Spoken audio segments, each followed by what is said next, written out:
Introduction. Hello friends, I'm skipping rope. Count the number of times is skip rope. 1, 2, 3, 4, 5, 6, 7 and 8 times.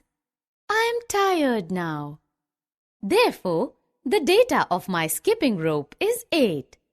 Making a note of the data collected is data handling. There are various methods used for data handling. Let us learn some of these methods today. Objectives.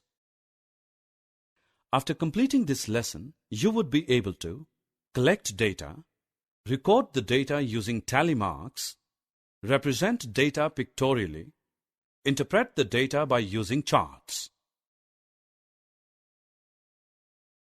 Tally marks are one of the easiest and quickest methods used for data handling. A tally mark is counting the objects or activity in groups of 5. A single vertical line represents a single object. For representing 2 objects, 2 vertical lines are drawn. Each mark represents an object. While representing 5 objects, 4 vertical lines are drawn and a 5th diagonal line cuts the 4 vertical lines.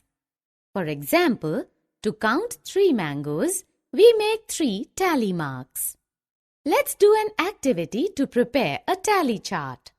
Flip the coin and see what side of the coin appears. Is it heads or tails?